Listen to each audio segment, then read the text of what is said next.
Shalom saudara, haleluya. Selamat datang ke siri pembelajaran apologetik.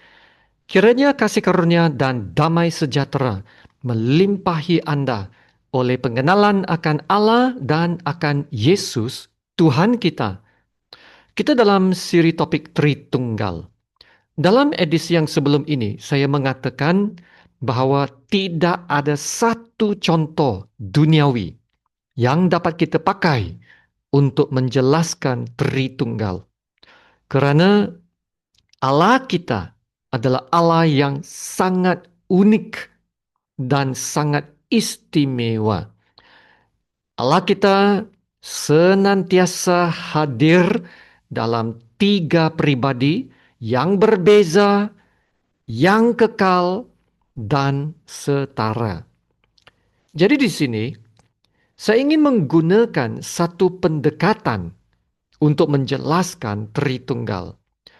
Kita tahu bahwa Tritunggal senantiasa hadir dalam tiga pribadi berbeza yang kekal dan setara, yaitu Allah Bapa, Roh Kudus, dan Tuhan Yesus. Sekarang kita mula dengan pribadi yang pertama, yaitu Allah Bapa. Siapakah itu Allah? Bagaimana kita menjawab soalan ini? Siapakah Allah? Allah adalah kasih. Apakah saudara tahu ayat-ayat dalam Alkitab yang memberitahu kita bahwa Allah adalah kasih? Ya, dalam Yohanes 3:16 berkata, "Karena begitu besar kasih Allah akan dunia ini, sehingga Ia telah mengaruniakan anaknya yang tunggal, supaya setiap orang yang percaya kepadanya tidak binasa, melainkan beroleh hidup yang kekal." Begitu juga dalam 1 Yohanes bab 4 ayat 8 berkata, "Barang siapa tidak mengasihi, ia tidak mengenal Allah, sebab Allah adalah kasih." Ya, sangat jelas Allah adalah kasih. Tapi bagaimana Allah menunjukkan kasihnya? Sebab kasih itu haruslah bertindak. Ya, bukan saja berkata-kata ataupun kata-kata yang diucapkan tanpa perbuatan. Harus bertindak ya kasih itu. Allah kita adalah Allah yang mengasihi. Dan Allah kita menunjukkan kasihnya melalui anaknya, yaitu Yesus Kristus. Maka pribadi yang kedua sekarang adalah Yesus. Yesus Kristus. Yesus adalah pernyataan kasih dari Allah sendiri. Kalau ayat sebelum ini dalam 1 Yohanes bab 4 ayat 8 tadi mengatakan bahwa Allah adalah kasih, maka dua ayat seterusnya dalam ayat 9 dan 10 memberitahu bahwa Allah menunjukkan kasihnya melalui Yesus. Dengar dua ayat ini dalam 1 Yohanes 4, 9 dan 10. Dalam hal inilah kasih Allah dinyatakan di tengah-tengah kita. Yaitu bahwa Allah telah mengutus anaknya yang tunggal ke dalam dunia. Supaya kita hidup olehnya. Inilah kasih itu. Bukan kita yang telah mengasihi Allah. Tetapi Allah, ya, Allah yang telah mengasihi kita. Dan yang telah mengutus anaknya sebagai pendamaian bagi dosa-dosa kita. Nah, Yesus tidak dipaksa untuk menjadi korban ya.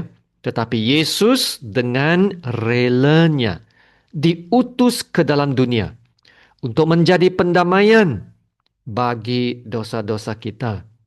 Supaya rencana Tuhan untuk menyelamatkan manusia dapat dilaksanakan. Amin. Maka melalui Yesus yang telah membayar dosa dan memperdamaikan manusia dengan Tuhan, maka manusia sekarang dapat diselamatkan. Amin.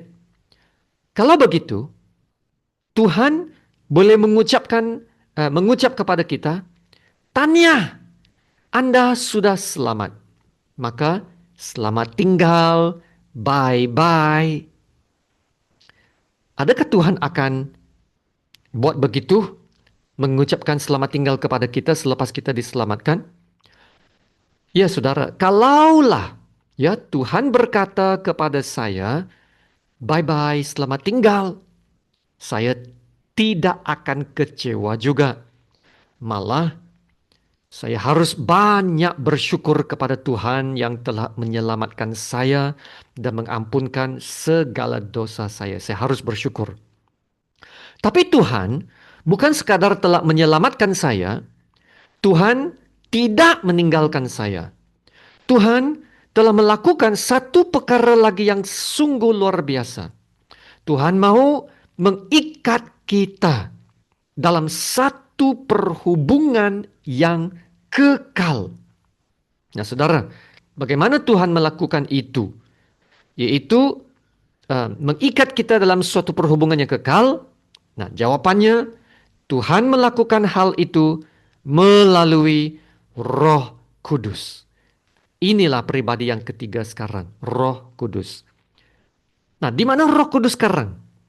Roh Kudus adalah anugerah dari Tuhan kepada semua orang yang percaya. Dan apabila kita percaya, Roh Tuhan itu akan diam di dalam kita dan menjadi meterai yang mengikat perhubungan kita dengan Tuhan. Inilah ayat-ayatnya ya. Dalam Yohanes 14 ayat 16 dan 17. Aku akan minta kepada Bapa dan Ia akan memberikan kepadamu seorang penolong yang lain supaya Ia menyertai kamu selama-lamanya, yaitu Roh kebenaran. Dunia tidak dapat menerima Dia, sebab dunia tidak melihat Dia dan tidak mengenal Dia. Tetapi kamu mengenal Dia, sebab Ia menyertai kamu dan akan diam di dalam kamu. Amin. Haleluya. Sekarang Allah diam di dalam kita. Seterusnya ayat dalam Efesus mengatakan bahwa Roh Kudus adalah meterai yang menjamin bagian kita, menjadikan kita milik Allah. Dalam Efesus 1 ayat 13 dan 14 ini. Di dalam Dia, kamu juga, karena kamu telah mendengar firman kebenaran, yaitu Injil keselamatanmu. Di dalam Dia, kamu juga, ketika kamu percaya. Nah, perhatikan di sini, dimeteraikan dengan Roh Kudus yang dijanjikannya itu. Dan Roh Kudus itu adalah jaminan bagian kita sampai kita memperoleh seluruhnya, yaitu penebusan yang menjadikan kita milik Allah untuk memuji kemuliaannya. Haleluya. Dalam ayat ini, Galatia 4 ayat 6 hingga ke-7 berkata, dan karena kamu adalah anak, maka Allah telah menyuruh roh anaknya ke dalam hati kita yang berseru, ya Abba, ya Bapa. Jika kamu bukan lagi hamba, melainkan jadi kamu bukan lagi hamba, melainkan anak. Nah, jikalau kamu anak, maka kamu juga adalah ahli-ahli waris oleh Allah. Haleluya. Ya saudara perhatikan dalam Galatia 4 ayat 6 dan 7 ini, bukan saja kita diselamatkan dan dipulihkan perhubungan kita dengan Tuhan, tapi kita juga telah diangkat menjadi anak Tuhan. Wow, saudara, kalau kita anak Tuhan, kita juga adalah ahli-ahli waris oleh Allah. Dengan adanya Roh Allah di dalam kita, maka kita telah menjadi milik Allah untuk selama-lamanya. Wow, saudara, kebenaran ini sangat-sangat mengukuhkan keselamatan kita dan perhubungan kita dengan Allah. Dan Roh Allah yang juga adalah penolong, penghibur, dan pengajar yang boleh membawa kita untuk lebih mengenal Tuhan Allah Bapa kita. Saudara, bagi saya secara pribadi, inilah perhubungan yang paling indah sekali dan paling bahagia apabila dapat memanggil Allah, pencipta agung semesta alam ini, sebagai Bapa kami yang di surga. Ya Aba, ya Bapa. Haleluya. Ya saudara, inilah satu cara untuk kita menjelaskan ketritunggalan Allah.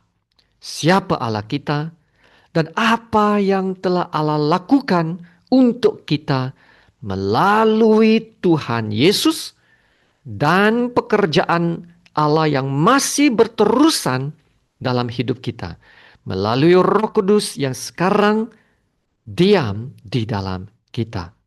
Saudara, inilah juga suatu kebenaran Injil keselamatan yang dapat kita beritakan untuk memperkenalkan Allah kita yang begitu besar kasih-Nya, sehingga kan Ia mengaruniakan anaknya yang tunggal, supaya setiap orang yang percaya kepadanya tidak binasa, melainkan beroleh hidup yang kekal. Amin.